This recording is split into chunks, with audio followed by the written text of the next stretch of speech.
So good morning guys. तो चलिए start करते हैं आज के यानी कि 22 अगस्त के इंपॉर्टेंट करंट अफेयर्स को। देखिए हमारा पहला प्रश्न क्या है। अगस्त 2022 में किस राज्य ने विद्या रथ ऑन व्हील परियोजना को शुरू किया? तो आंसर होगा असम ने। तो अभी असम के जो मुख्यमंत्री हेमंत बिस्वा शर्मा, उन्होंने विद्या रथ स्कूल ऑन व्हील्स परियोजना को भी शुरू किया है। तो इस परियोजना का उद्देश्य क्या है? आर्थिक रूप से कमजोर वंचित बच्चों को 10 महीने की अवधि के लिए प्राथमिक शिक्षा तक पहुंच प्रदान करना और 10 महीने के बाद उन्हें पारंपरिक शिक्षा प्रणाली में एकीकृत कर दिया जाएगा। तो इस परियोजना के तहत छात्रों को मुफ्त मध्याह्न भोजन यानी कि मिड डे मील, यूनिफॉर्म और पाठ्य पुस्तकें उपलब्ध कराई जाएगी। अच्छा, असम से आपको याद आएगा one nation one ration card को लॉन्च करने वाला सबसे आखिरी राज्य यही बना था। और अभी असम सरकार ने ही स्वनिर्भर नारी योजना को शुरू किया था बुनकरों को सशक्त बनाने के लिए। नदियों में नाइट नेविगेशन मोबाइल एप्लीकेशन को लॉन्च करने वाला असम ही पहला राज्य बना था। और अभी असम ने अपना सर्वोच्च नागरिक सम्मान असम वैभव से सम्मानित किया रतन टाटा जी को। आपको याद है पूर्वोत्तर के पहले गाय अस्पताल का उद्घाटन कहां पे किया गया था? असम में। और भारत का पहला ई फिश बाजार एप्लीकेशन फिश वाले ये असम में ही लॉन्च हुआ था। और भारत का पहला शुद्ध हरित हाइड्रोजन प्लांट ये असम में ही शुरू हुआ था। अब बात देखो असम की है, तो आप मैप में देखो ये रहा असम। कैपिटल इसकी दिसपुर है। मुख्यमंत्री हेमंत बिस्वा शर्मा हो गए, जो कि अभी फिर से बैडमिंटन एसोसिएशन ऑफ इंडिया के अध्यक्ष बन गए थे। और गवर्नर कौन है यहाँ के? जगदीश मुखी हैं। और एक जगदीप धनखड़ नाम भी आपने सुना होगा, जो अभी तक पश्चिम बंगाल के गवर्नर थे, लेकिन अभी वो हमारे नए वाइस प्रेसिडेंट बन गए। कौन से नंबर के बन गए? 14 नंबर के। और असम में वांचुआ महोत्सव भी मनाया जाता है, ये भी याद रखना। कामाख्या देवी का मंदिर यहीं पे मिलेगा असम में, जहाँ पे अंबुबाची का मेला लगता है। और सबसे इंपॉर्टेंट बात, अभी हमारे देश का सबसे नवीनतम नेशनल पार्क कौन सा बना है? देहिंग पटकई नेशनल पार्क, जो कि असम का 7वां नेशनल पार्क है। और कुछ समय पहले ही इसका 6ठा नेशनल पार्क बना था, वो भी याद रख लो, रायमोना नेशनल पार्क, जो कि गोल्डन लंगूर के लिए फेमस है। और असम की पहली महिला वित्त मंत्री कौन बनी है? अजंता नियोग बनी है। और असम पुलिस की पहली महिला महानिरीक्षक इंस्पेक्टर जनरल बनी है वॉयलेट बरुआ। तो ये सारे पॉइंट्स आप यहां से याद रखना। बढ़ते हैं आगे। फिर बताओ, अभी अगस्त 2022 में केंद्र सरकार ने ग्रामीण उद्यमी परियोजना का दूसरा चरण शुरू किया। इसे किस राज्य में लागू नहीं किया जा रहा है? प्रश्न ध्यान से सुनना, किस राज्य में लागू नहीं किया जा रहा है? तो ऑप्शन में देखोगे तो उत्तर आएगा उत्तर प्रदेश। उत्तर आएगा उत्तर प्रदेश। तो राष्ट्रीय कौशल विकास निगम ने अभी 20 अगस्त 2022 को सेवा भारती और युवा विकास सोसाइटी के साथ साझेदारी में झारखंड के रांची में ग्रामीण उद्यमी परियोजना के दूसरे चरण को शुरू किया, जिसका उद्देश्य क्या है? जनजातीय समुदायों में उनके समावेशी और सतत विकास के लिए कौशल प्रशिक्षण को बढ़ावा देना। ये जो परियोजना है ये महाराष्ट्र, राजस्थान, छत्तीसगढ़, मध्य प्रदेश, झारखंड और गुजरात में लागू की जा रही है। और इन 6 राज्यों से चुने गए 17 जिलों के लगभग 250 लाभार्थियों को प्रशिक्षित करना ही इसका मुख्य उद्देश्य है। तो याद रखना, इस परियोजना का क्या उद्देश्य है? ग्राम और स्थानीय अर्थव्यवस्था में वृद्धि करना, रोजगार के अवसरों में वृद्धि करना और स्थानीय अवसरों की कमी के कारण जबरन प्रयास को कम करना और प्राकृतिक संसाधनों का संरक्षण करना। अब बात उत्तर प्रदेश की है, तो ये रहा मैप में यूपी। देखो उत्तर प्रदेश की कैपिटल क्या है? लखनऊ है। और लखनऊ किस नदी के किनारे स्थित है? तो आंसर होगा गोमती नदी के किनारे। सिडबी का हेडक्वार्टर भी आपको लखनऊ में मिलेगा। और हमारे जो रक्षा मंत्री हैं राजनाथ सिंह, उनका निर्वाचन क्षेत्र भी है लखनऊ। और याद रखना, भारत की पहली पैरा बैडमिंटन अकादमी कहां पे खोली गई? लखनऊ में। ब्रह्मोस विनिर्माण केंद्र कहां पे बनेगा? तो आंसर होगा लखनऊ में। बाकी यहाँ के मुख्यमंत्री हैं योगी आदित्यनाथ, और इनके अभी ऊपर एक बुक भी आई थी, the monk would transformed UP, जिसको लिखा शांतनु गुप्ता ने। गवर्नर कौन है? आनंदीबेन पटेल।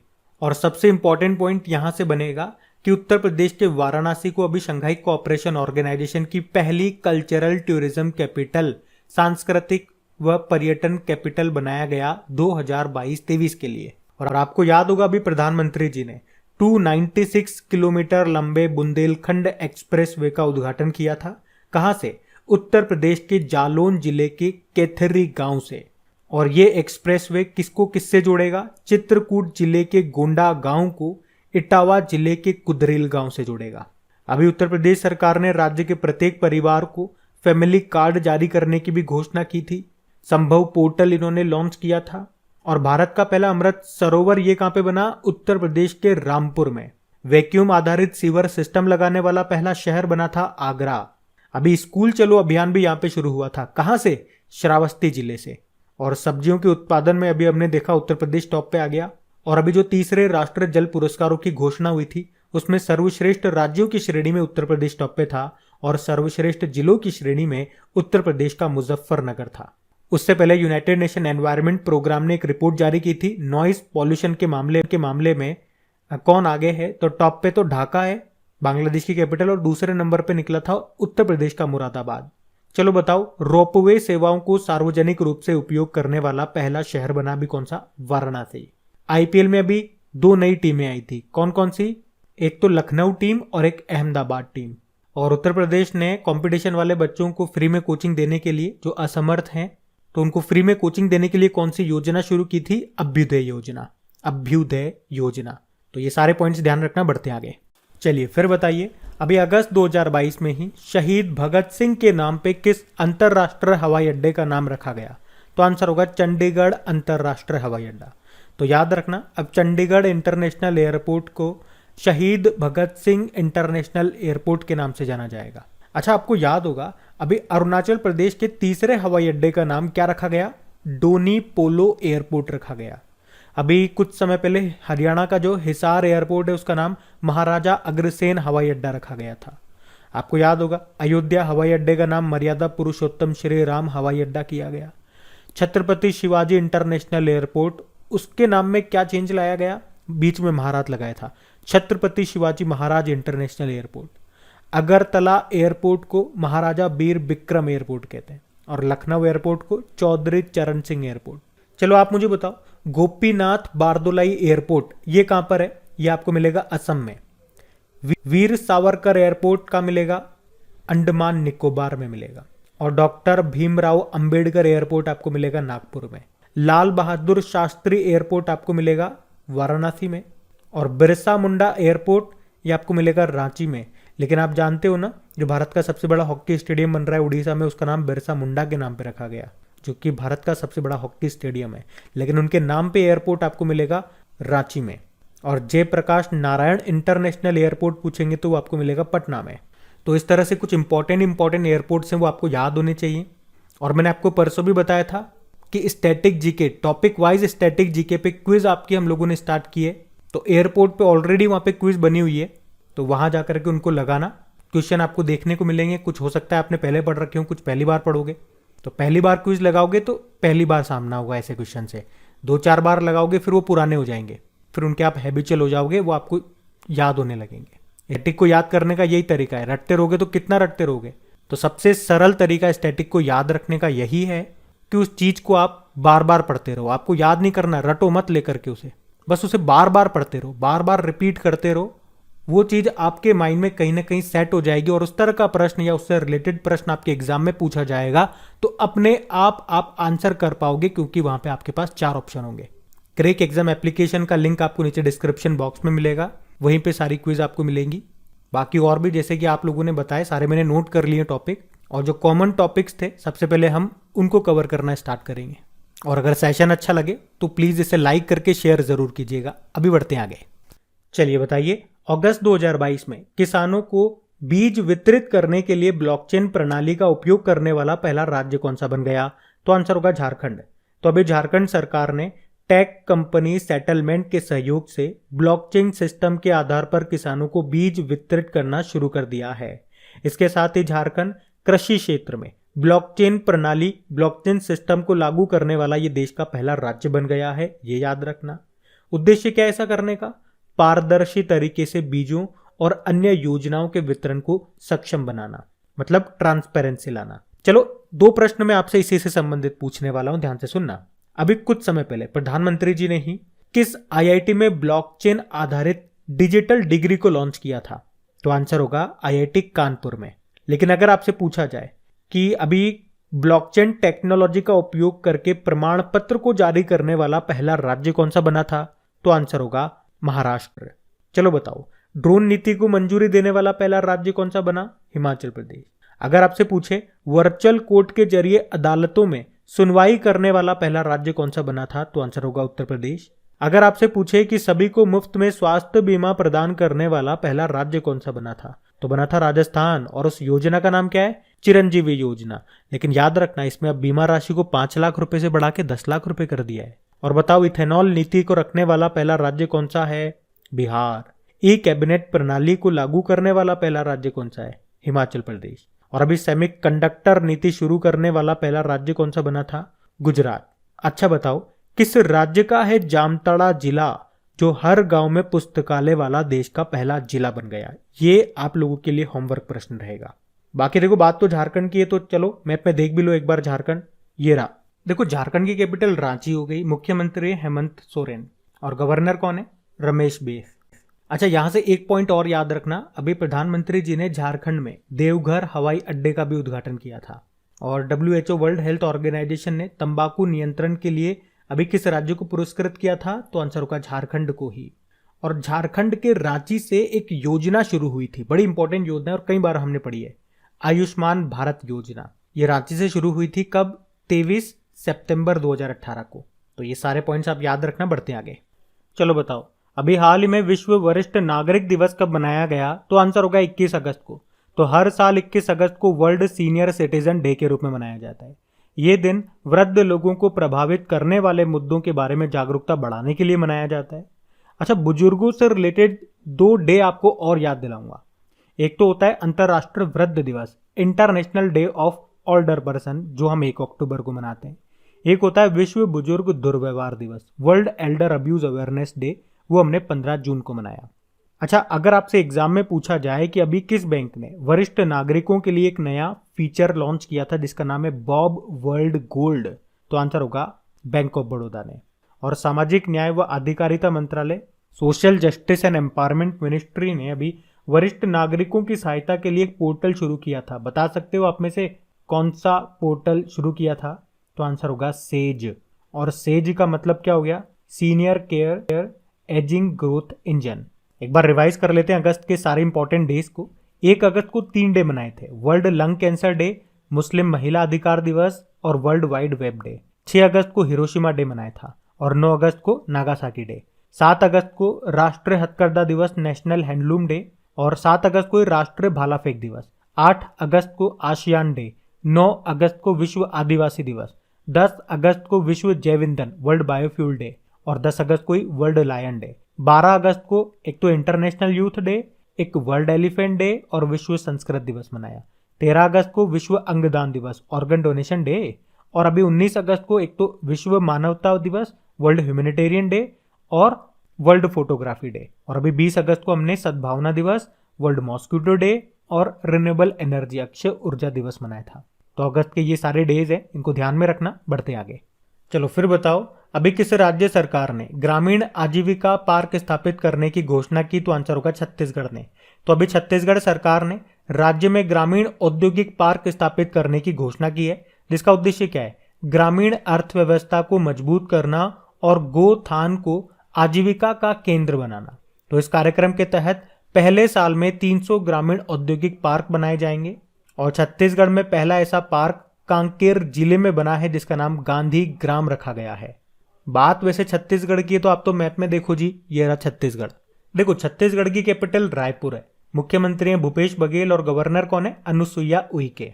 अभी आपको याद होगा छत्तीसगढ़ में महतारी न्याय रथ योजना शुरू हुई थी, मुख्यमंत्री मितान योजना यहां पे शुरू हुई, कौशल्या मातृत्व योजना शुरू हुई, पढ़ाई तुहार पारा योजना छत्तीसगढ़ की है, और छत्तीसगढ़ सरकार ने ही पहली ई लोक अदालत का आयोजन भी किया था। अभी भारत का 53वां नंबर का जो टाइगर रिजर्व है, या नवीनतम टाइगर रिजर्व आप कह दो, ये बना था गुरु घासीदास टाइगर रिजर्व, जो कि है छत्तीसगढ़ का। और छत्तीसगढ़ वीरनी पुरस्कार किसे मिला था? भारतीय धाविका है दूती चंद को।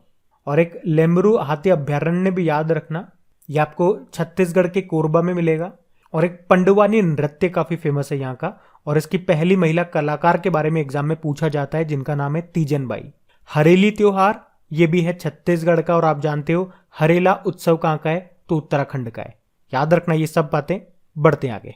फिर बताओ, हाल ही में रतन टाटा जी ने वरिष्ठ नागरिकों को सेवा के रूप में सहयोग प्रदान करने वाले किस स्टार्टअप में निवेश करने की घोषणा की? तो आंसर होगा गुड फेलोज।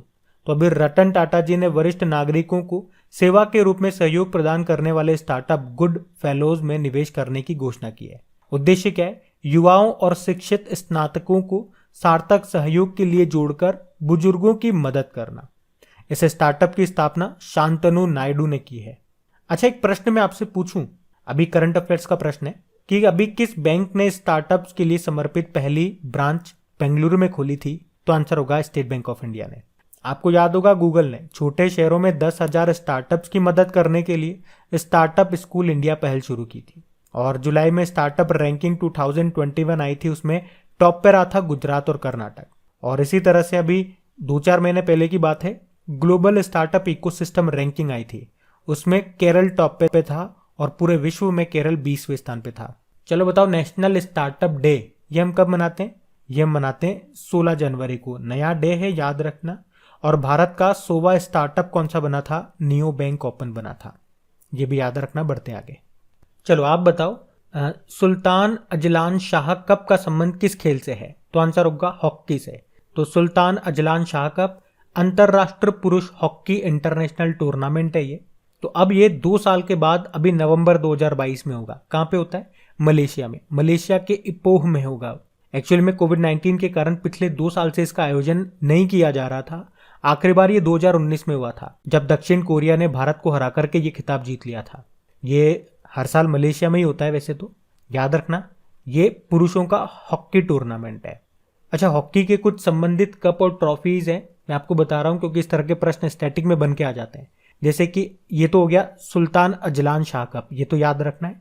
आगा खान कप हो गया, ध्यानचंद ट्रॉफी हो गया, इंदिरा गोल्ड कप हो गया, गुरु नानक देव गोल्ड कप हो गया, मुरुगप्पा गोल्ड कप हो गया, महाराजा रणजीत सिंह गोल्ड कप हो गया, रंगास्वामी कप हो गया, नेहरू कप हो गया। इन सब कपों का संबंध किससे है? हॉकी से है। आपको याद है अभी FIH हॉकी 5S का पहला खिताब किसने जीता? तो आंसर होगा भारत ने, पोलैंड को हरा करके। ये हुआ कहां पे था टूर्नामेंट? लुज़ेन स्विट्जरलैंड में। और इंटरनेशनल हॉकी फेडरेशन का हेडक्वार्टर कहां पर है? लुज़ेन स्विट्जरलैंड में ही है। और पंजाब में जो मोहाली हॉकी स्टेडियम है उसका नाम बलबीर सिंह सीनियर के नाम पे रखा गया। अच्छा, हॉकी इंडिया के अध्यक्ष का नाम क्या है? ज्ञानेंद्रो निगोंगबाम में, ये मणिपुर से हैं। और आप जानते ही हो भारत का सबसे बड़ा हॉकी स्टेडियम कहां बन रहा है? उड़ीसा के राउरकेला में, जिसका नाम बिरसा मुंडा के नाम पे रखा गया। तो याद रखना ये सब। बढ़ते आगे। चलो बताओ, हाल ही में सैयद सिब्ते रजी का निधन हो गया। ये किस राज्य के पूर्व राज्यपाल थे? तो आंसर होगा झारखंड। तो झारखंड के पूर्व राज्यपाल थे सैयद सिब्ते रजी, जिनका अभी निधन हो गया। वे 2004 से लेकर 2009 तक झारखंड के राज्यपाल रहे थे। बाद में उन्हें असम का भी राज्यपाल बनाया गया था। वे 3 बार राज्यसभा के सदस्य भी रहे। वे कांग्रेस पार्टी से जुड़े हुए थे। बाकी झारखंड के बारे में हम पढ़ चुके हैं। चलो एक प्रश्न मैं आपसे पूछता हूं, अभी 2022 में किस राज्य के पूर्व राज्यपाल को मरणोपरांत पद्म विभूषण मिला था? इस प्रश्न का उत्तर दो आप। और अगर इस प्रश्न का उत्तर आप दे देते हो तो आप ये भी बताओ, वैसे तो टोटल 4 लोगों को मिला था पद्म विभूषण, तो उन चारों के नाम बताने की कोशिश करो। हम बढ़ते आगे।